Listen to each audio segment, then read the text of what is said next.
హైదరాబాద్ నుండి USA, UK, Canada ఏ దేశానికైనా fastest international courier service avocai.com. Free pickup, free packing.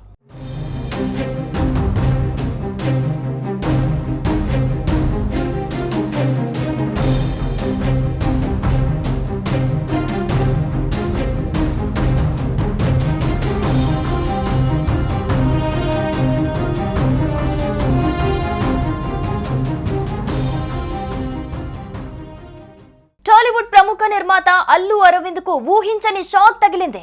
Bank scam కేసులో భాగంగా ఈడీ అధికారులు తాజాగా ఆయనను విచారించారు. సుమారు 3 గంటల పాటు సాగిన విచారణలో అరవింద్ ను పలు అంశాలపై ప్రశ్నించినట్లుగా సమాచారం.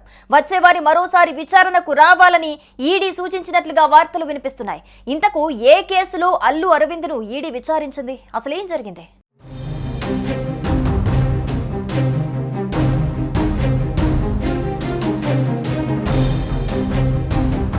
Ramakrishna electronics bank scam. ఈ కేసులోనే నిర్మాత అల్లు అరవింద్ ను శుక్రవారం విచారించింది ఈడీ. ఇంతకు జరిగిందేంటని చూస్తే, రామకృష్ణ ఎలక్ట్రానిక్స్ గతంలో యూనియన్ బ్యాంక్ నుంచి సుమారు 101 కోట్ల రుణాలను తీసుకుందట.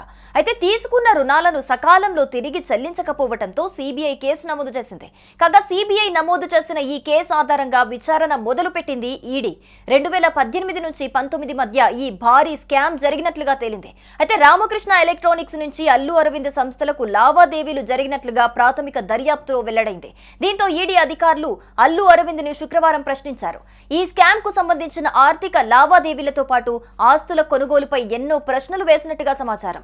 సుమారు 3 గంటల పాటు ఈడీ విచారణలో పలు అంశాలపై అల్లు అరవింద్ ను ప్రశ్నించినట్లుగా తెలుస్తోంది. వచ్చే వారం మరోసారి విచారణకు హాజరు కావాలంటూ ఈయనకు నోటీసులను జారీ చేశారు అధికారులు.